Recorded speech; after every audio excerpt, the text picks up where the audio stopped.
қалай дауыс бересіз енді? Мен сол халық қалай сұраса солай дауыс беремін. Менің өзімнің сайлаушыларым, жалпы халықтың сұранын біз соны жеткізуге тиіспіз, және сол халық қалай сұраса мен солай дауыс беремін. Сіздің көзқарасыңыз қандай? Қайтару керек па? Жалпы қайтару да керек. Екіншіден бұл біз мысалға бар ғой. Енді ел сұраса, халық сұраса, халық 19 жыл қарсы болды ғой. Сол кезде неге құлақ аспадыңыздар? Ол кезде қарсы болған қайдан білесіз? Алаңға шықты ғой. Астанада алаңға шықты ғой. Митингке шықты ғой. Астанада, Алматыда, ірі қалаларда. Барлық халық шықты ма? Әрине шықты. Барлық шықты. Жоқ, онда барлығы шығу керек па, міндетті түрде? Жалпы мына көпшілік дауыспен жеңіледі ғой. Көпшілік дауыспен бұған дауыс берді ғой. Сондықтан да сол жағынан алғанда енді былай ғой, сізге былай деп айтсам болады.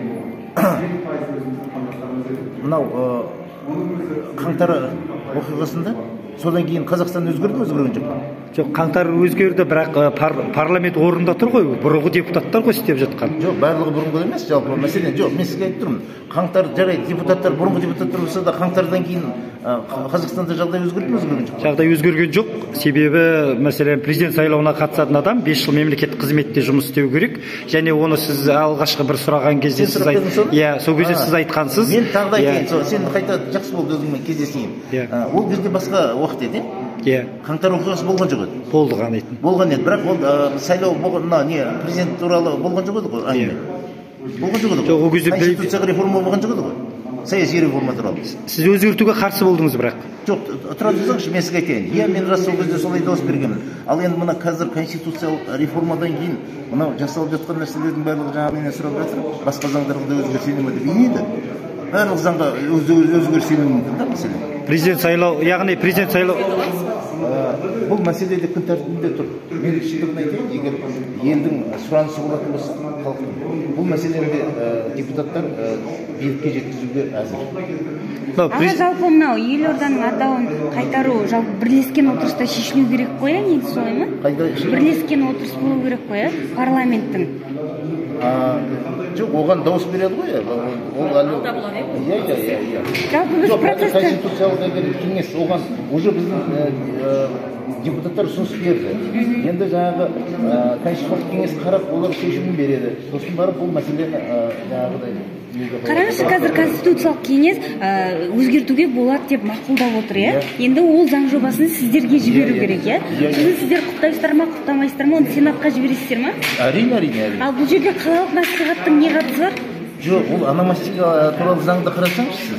Жоқ, сіздер бізге түсіндіріңіздерші, біз бұл заң жобасының қайда шыққанын түспей алып жатырмыз ғой.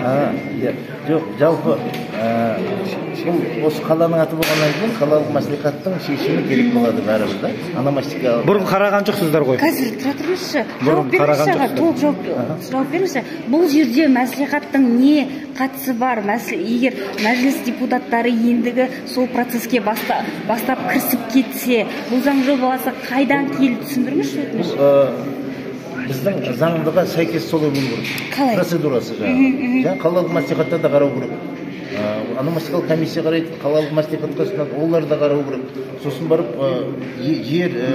жердің аты, қаланың аты ол тек қана мәслихаттың шешімімен болмайды, ол республикалық жаңағы ненің ономастикалық комиссияға келеді, сол арқылы бәрі шешіледі болады.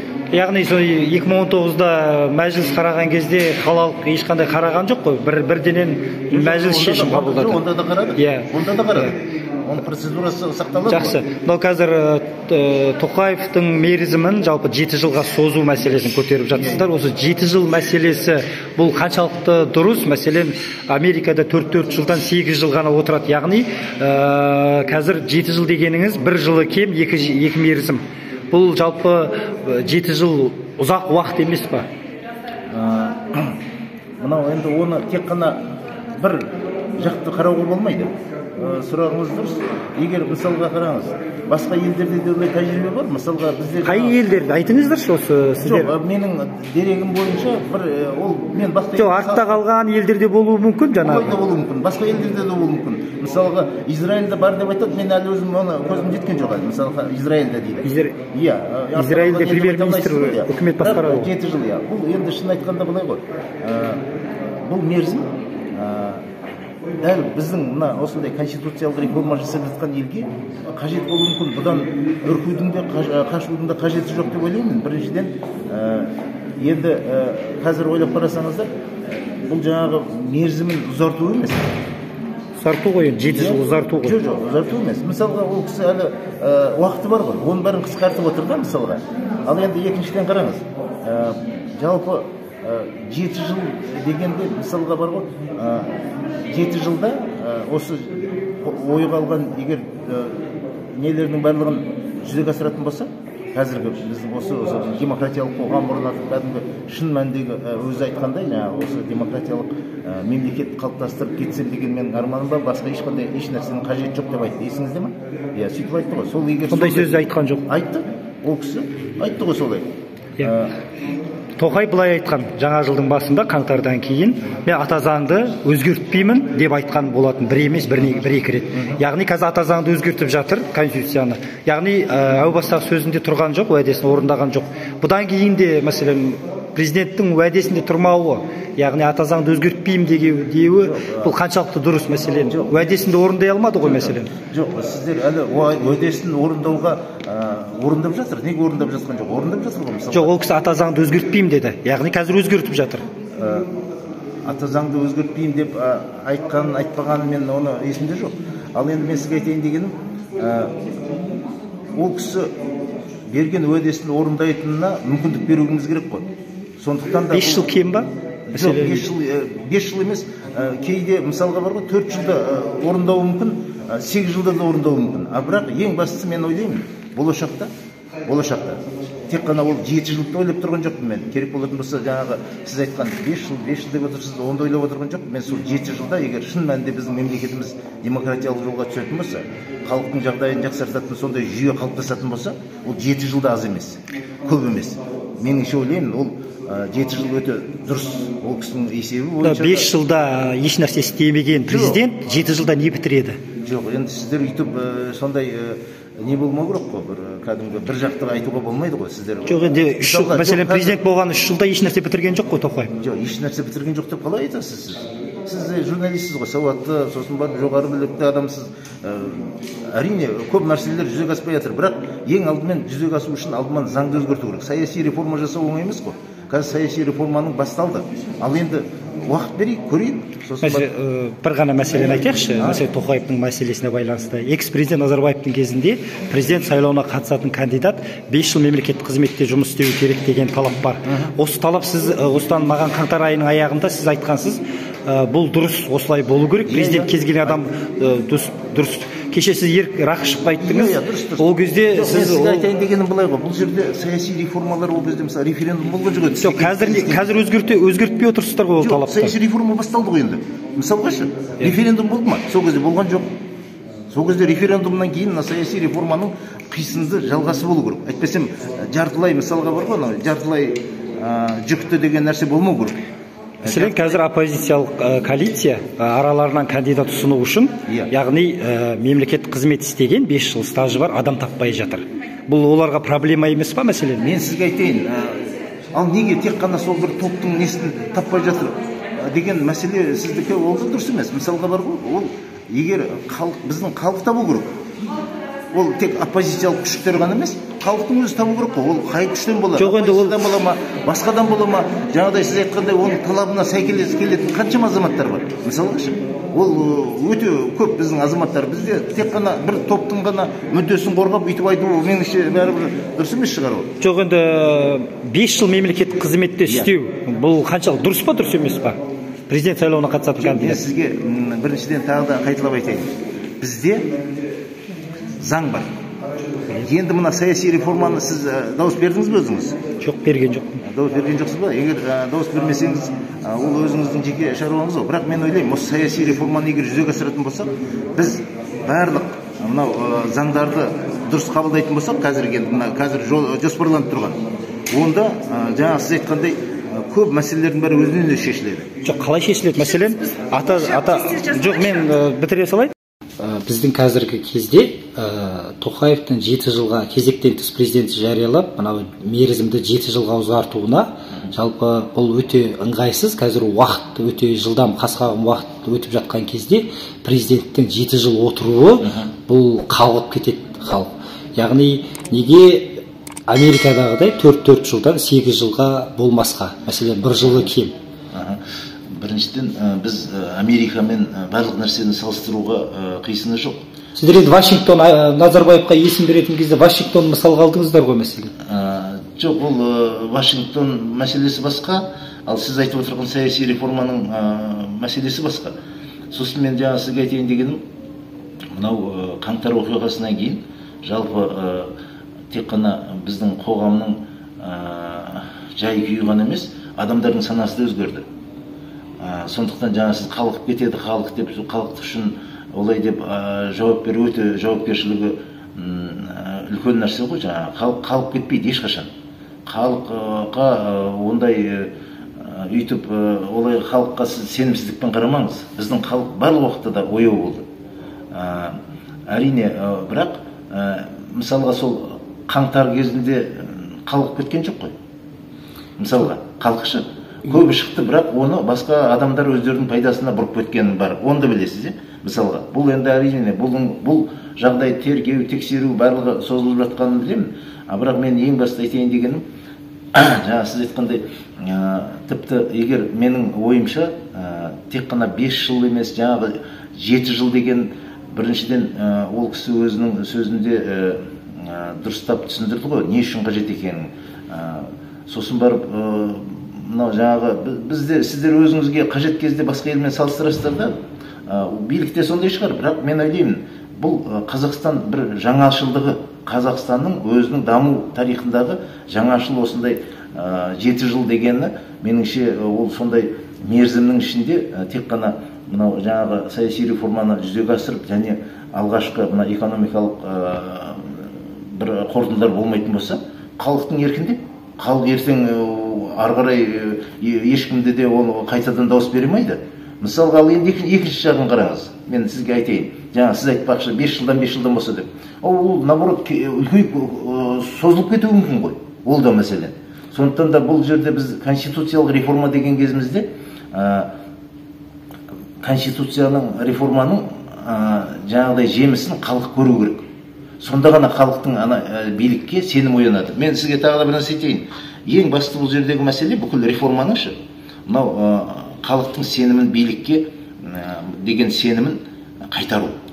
Мәселен, халықтың сенімі, мен былай айтайыншы, мен осы наурыз айынан бері президент сайлауына қатысатын кандидат 5 жыл мемлекеттік қызметте істеу және лауазымды қызметте істеу мәселесін көтеріп жүрмін. Сіз әуе баста айтқансыз, президент көшедегі адам емес, ол осылай мемлекеттік қызметте істеу керек дегенсіз. Кеше Ерік Рақышевқа берген сұхбатыңызда кез келген адам президент сайлауына түсу керек, 5 жыл мемлекеттік қызмет талап ету дұрыс емес дедіңіз. Сіздің осы екі сөзіңіз бір арада 3-4 ай өтпей жатып осылай сөйлеуіңізге не себеп болды? Біріншіден, саяси реформалардың жүзеге асатынына менің көзім жетті. Жаңа сіз ол сұрағыңызды сіз референдум болмай тұрып сұрағансыз менен. Референдум туралы әңгіме жоқты мына көздеші. Референдум болды, көп мәселелер түбегейлі жаңағы өзгерістер болды. Халықтың 70-тен астам пайызы соған дауыс берді. Біріншіден. Екіншіден, мен ойлаймын жаңағы бұл дәл қазіргі уақытта кешегі сіз жаңағы айтыпсыз ғой 200-ді деп. 200 емес. Сіз мысалға қаңтардан бұрын сіз мысалға қалай ойласаңыз, тек сізді айтпайын, басқа бір азаматтар мысалға. Қаңтардан кейін жаңағы өзгерсе бүкіл 200 деп айтасыз ба? Жоқ, 200-ді біздің саяси элитаның өзінің әрекеті ғой, мәселен Нұрсұлтан атауын береді, қайтып алып тастайды, яғни сенім жоқ. Яғни мәселе мынада ғой. Қазір президент сайлау жариялады. Енді мәселен Тоқаев егер өзі мықты кандидат болатын болса, өзіне сенімді тұлға болатын болса, неге 5 жыл мемлекеттік қызмет істеу керек деген талапты алып тастамайды сайлау туралы заңның 54-ші бабын? Мен сізге айтып отырмын ғой, мынау 30 жыл бойы жаңағы біздің Қазақстанның тарихында еш нәрсеге қол жетпеді деген, ол да дұрыс емес. Мысалға енді бәрін төңкеріп еш нәрсеге қол жетпеді, түк те жасаған жоқпыз деген ол өтірік қиянат болады. Тарихымызға да өзімізге де. Соның ішінде билік те жүр, қарапайым халық та жүр. Және барлық кінәні өздеріне алатын адамдар да бар, алмайтын адамдар да бар. Енді сіз халықтың бәрі бірдей деңгейде деп айта алмаймыз ғой, жаңағы сол сияқты биліктің барлығы бірдей деңгейде деп. Мен айтайын дегенім былай, мысалға қазір өткенде президенттің бір айтқаны бар еді, осы мынау жылдар емес, айлар емес, жаңағы тіпті өте ырғақты кезең болып тұр, тіпті сағат сайын әлемде көп өзгерістер болып жатыр. Осындай уақытта президенттің 7 жыл отыруы бұл ақылға сиятын нәрсе емес? Жоқ, мен сізге тағы да қайталап айтайыншы. Біздің Қазақстанның дәл қазіргі кезеңінде, дәл Қазақстанның жағдайында, анандай жағдайдан кейін, қазір мәселен сізге былай, енді журналист болғаннан кейін сіз ол тақырыптар өте қызық болады ғой. Қазір мысалға кадр мәселесі бар, экономиканың барлық саласы бар, біздің жаңағы ары қарай дамуымыз бар, мысалы инвестиция тарту бар, соның барлығын жасау үшін, соны дұрыстап негізін қалау үшін деп айтайыншы, жаңа мынау Қазақстанның жаңа дәуіріндегі біздің бүкіл дамуымыздың негізін қалау үшін 7 жыл меніңше өте дұрыс уақыт деп ойлаймын. Бәлкім жаңа сіз айтқандай кішкене көп деп отырсыз, жаңа 5 жыл мен 7 жыл сонда, бірақ аз да болуы мүмкін. Бірақ оның біз бұл 7 жылдың ең керемет әлгі несін, артықшылығын болмаса жаңағы пайдасын қалай көреміз дейсіз ба? Бұл 7 жылдың пайдасы егер ары қарай болашақ қоғамның негізін қалап кететін болса, демократиялық шын мәнінде жаңағы ашық сайлау, кәдімгі ашық баспасөзімізге барлығына соған жағдай, заңдық негіз, фундамент жасайтын болса, мен оған тіпті 7 жыл емес, одан да көп берер едім мысалы. Жақсы, сұрақты былай қояйыншы. Қазір сайлау ең демократияның көрсеткіші ол сайлау. Сайлауға қатысу үшін 5 жыл мемлекет қызмет талап ету заңды осы жолы өзгертесіздер ме, жоқ па? Оны мен сізге мынау біздің, мен өз пікірімді айттым, оны білесіз. Сіз енді екі пікір айттыңыз, соның қайсысын, сіз соңғы пікіріңіз қайсысы? Соңғы пікірім менің өз пікірім, мен бұл жерде тағы да қайталап айтайын, мәжілістің пікірі, мәжіліс дауыс береді оған, барлық депутаттар дауыс береді. Ол пікірді мен айта алмаймын сізге. Жеке пікірімді мен айттым ғой жаңағы сол. Ол міндетті түрде дәл қазіргі кезеңде, бірақ қазіргі кезеңде жаңа сіз айтқандай біз жаңа бір оппозициялық топтан ешкім шығалмай жатыр, сәйкес келе ме жатыр деген ол жай сөз. Олардың ішінде де сәйкес келетін азаматтар бар. Мен сізге айтайын. Неге жарайды, оппозиция болсын, неге кез келген адам сайлауға түсе алмайды? Кез келген адам сайлауға түсуге құқы бар, кез келген адам түсе алады, егер халық оны таңдайтын болса. Жоқ, сіз мен сұрақты басқаша қойып отырмын, сіз басқаша айтып отырсыз. Мәселен, сайлау туралы заңның 54-ші бабында президент сайлауына қатысу үшін 5 жыл мемлекет қызмет немесе сайланбалы лауазымды қызмет, яғни депутат болу керек. Бұл заңды осы жолы сіздер алып тастайсыздар ма, жоқ па деген сұрақ. Қызық сұрақ қоясыз. Ол парламент жауап береді сізге. Парламенттің шешімі. Мен жеке парламент үшін жауап бере алмаймын. Оны депутаттардың барлығы дауыс береді, сонда қабылданатын шешімді сол кезде тыңдайтын боласыз. Мен сізге мынаны айтайын деп едім. Мынау жалпы қазір өзіңіз ойлап қараңызшы. Жаңа сіз айтып отырсыз да, соған сәйкес адам жоқ, анамына деп. Ал егер біздің халық соншалықты деңгейде деп ойлайсыз ба? Жаңағыдай сауатсыз, болмаса бір сәйкес келмейтін адамды сайлап жібереді деп ойлайсыз ба? Былай да, халық өзіне қажетті кандидаттың кім екенін өте жақсы біледі. Мәселе мынау билік, президент әкімшілігі кезіндегі Назарбаевтың кезінде 5 жыл мемлекет қызметті әдейілеп енгізді деген сарапшылардың сөзі бар. Яғни билікке бөтен адам келмеу үшін, яғни өзі айналасындағы адамдар ғана келу үшін, ал 5 жыл мемлекет қызметті істеген адамның кез келген адамды жемқорлықпен түрмеге апаруға болады. Ол экс-президент Назарбаевтың сөзі болатын. Мен сендердің кез келгендеріңді қолыңнан жетектеп түрмеге апара аламын деп. Яғни мемлекетті 5 жыл мемлекетте қызмет істеген адам сайлауға түсетін болса, егер билікке ол ыңғайсыз, мынау бізге қауіп төндіреді дейтін болса, оның жаңа жемқорлығын айтады да, оны сайлауға жібермейді. бұл механизм жасалып қойған. Осы механизм, биліктің құйтырқылығы осы заңды өзгертпегеннен кейін біз Тоқаевқа қалай сенуге болады мәселе?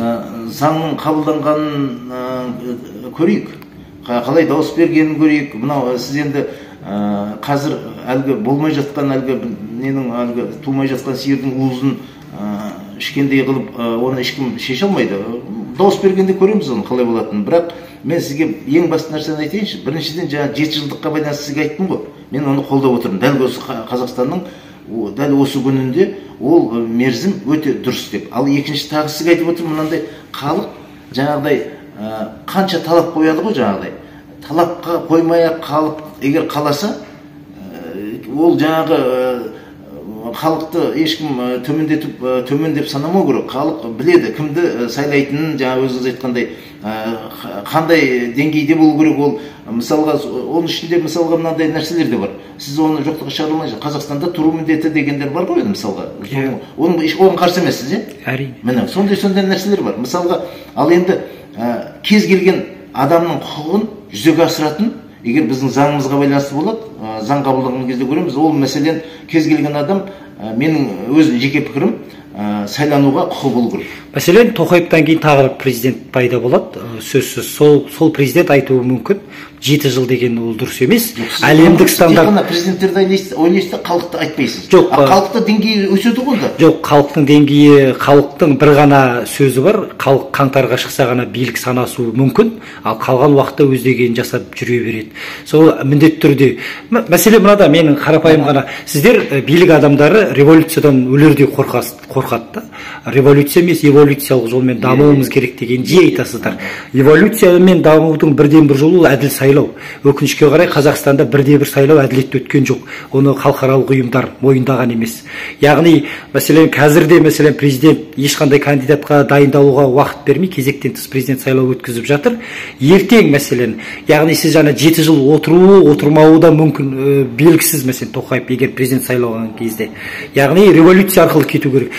Билік революцияны қаламаса неге әділ сайлау ұйымдастыруды 5 жыл мемлекет қызметті алып тастамай отыр? Мен сізге тағы да қайталап айтамын. Халықтың деңгейі де тек қана биліктегілердің жаңағы көзқарасы емес, халықтың деңгейі сәт сайын, сағат сайын өсіп жатыр. Оны халық бәрін біледі. Мысалға, дәл егер сондай көңілінен шықпайтын адам болатын болса, халық дауысын бермейді. Ол мың жерден сіз жаңағыдай не қойыңыз, кедергі қойыңыз болмаса, ал енді мысалға осы 7 жыл ішінде мен айтып отырған президентіміздің қазір саяси реформа жасап, енді ары қарай сол заңдардың, ол тіпті жер туралы заң бар, басқа заңдар бәріне қатысы болады. Қазір көресіз ғой осы мынау неден кейін. Солардың бәрі жүзеге асқан кезде меніңше ойлаймын, халық лайықты бағасын да береді.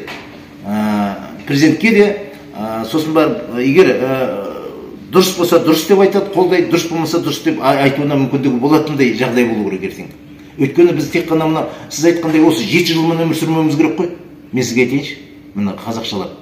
7 жыл деп қазір соған бәрі байланып қалды да, бұл қайта меніңше ойлаймын, мынау шын мәнінде кірісіп, ертеңгі күнге сенімді қайтадан ояту үшін меніңше ойлаймын, көп заңдарды өзгертетін болса, ертеңгі менің ойлаймын біздің ең басты Қазақстан жетістігі не деп ойлайсыз? Мен ойлаймын, ол біздің бар ғой, демократиялық жолға түсуіміз. Жаңа оны айтқан. Жоқ, демократиялық талап орындалмай тұр ғой, депутат мырза. Мәселен, 5 жыл мемлекет қызметті алып тастамай отыр. Мен оны мәжіліс төрағасы Қошановтан сұрадым, сенат төрағасы Мәулен Әшімбаевтан сұрадым. Олар алып тастауға бейілді емес. Яғни бұл талапты сіздер де алып тастамауыңыз мүмкін. Енді заң келсінде бізге сосын көресіз. Заң келген кезде мәселен заң. Бірақ мен сізге айтайын, қазір сіз мысалға бар ғой, міне дәл қазіргі сұрағыңыз, мысалға тағы да бір 3 жылдан кейін сұрақ қоясыз да, сен былай деп айттың, қазір былай болып шықты деп айтасыз. Әрине. Ал егер мысалға мен пікірім өзгермеу керек па сонда? Жоқ, өзгермегенде уақыт мысалға қоғамда көп нәрсе өзгеріп кетті. А мен өзгермеуім керек. Жоқ, былай да, принцип деген болады да. Жоқ, принципім менің бар. Принципім бар менің. Мысалға қараңыз, қоғамда қазір Нұрсұлтан атауын берген кезде сіз қолдадыңыз, солай ғой. Нұрсұлтан атауын Астанаға 2019 жылы. Тұра тұрыңыз, ал мен қолдағанда мен өзім ұсынған жоқпын ғой. өзім ұсынған жоқпын ғой. Бірақ енді сіз қолдап дауыс қарсы болған жоқсыз ғой ол кезде. Қарсы болған жоқпын, қолдадым. Иә, қолдадыңыз. Қазір оны қайттан Астанаға айтып отырсыздар. Енді қарасаңызшы, қазір енді халықтың сұрауы, мысалы сіз халықтың осы қайтару керек Астана атын деген естіңіз ғой, ол халық сол кезде де айтқан. 2019-да да айтқан. Қазір сіз соған құлақ аспау керек деп тұрсыз ба сонда? Жоқ, мен құлақ аспау керек деп отқан жоқпын. Сіздер Астананы Нұр-Сұлтан ететін кезде ешкім тыңдамай, осы 7 жылдықты қазір қабылдап жатқандағыдай, 7 жылдықты қабылдап жатқандай өздеріңіз істедіңіздер. Қазір енді Астананы халық деп халықты бетперде қылып, қайтадан өз жолдарыңызды қайтып жатсыздар, халық сұрап отыр деп. 7 жылдықты да бір уақыт өткеннен кейін халық айтуы мүмкін, халық сұрап жатыр. Бұл жалпы халықпен ойнау, бұл қаншалықты ұят тірлік емес па, мәселен? Бір 200-ділік емес па, мәселен, халық айтты деген сөз. Жоқ, бұл жерде 200-ділік емес, 200 деген мүлдем басқа термин. Мен сізге айтайын дегенім былай ғой. Егер сіз халық айтпаса ана жақташы, жоқ қайтармаңдар енді деп тұрса, біз мынаны қайтарып жатсақ сіз айтсаңыз болады да, мынауларың қалай сендердің деп. Енді халық сұрап жатса, қазір мысалы демократиялық жолға бет бұрып, саяси реформаның жемісі деп қайта қараудың орнына, сіздер жаңағы қадалып ой, өткенде былай дауыс бердіңдер, енді былай дауыс бердіңдер, 200-сіңдер. Меніңше ол кішкене сәл не деу сияқты, келте ойлағандық сияқты. Жоқ, Назарбаевтың билікте тұрған кезде. Жоқ, қазір тоқташы, 30 жыл өтті ғой, иә. Қаңтар оқиғасынан кейін сіздер мүлдем басқаша бір өздеріңізге бір нелерді, сіздерде бір жоспарларыңыз бар ғой, мысалы жоспар болғанда мына ел үшін, осы халық үшін, сол бойынша мысалға масс-медиа мысалға заңын қабылдаймыз деп жатырмыз да, мысалға осы. Ол туралы сіз ешқашан айтпайсыз да, ойыңызды да ортаға салмайсыз. Жоқ, Қазақстанда сөз бостандығы жоқ қой. Жоқ, соны жасау керек қой. Сөз бостандығы жоқ, тек қана билік өзінің сөзін сөйлейтін адамдарға ғана ақша береді мәселе. Нағыз келдіңіз мені айтатын әңгімеңізге. Сөз бостандығы жоқ екенін ешкім жоққа шығармайды, бірақ сөз бостандығы дегеннің өзі шартты ұғым. Мысалға сөз бостандығы деген шартты ұғымда, мысалға ал енді қазір мына масс-медиа туралы заңда соның барлығын жасау үшін шын мәнінде ашық кәдімгі баспасөзді, еркін баспасөзді жасауға атсалыссақ, егер сондай заң қабылданбайса, сонда біз әңгімені көтерсек болады ғой, сіз екеумізді мысалға. Міне.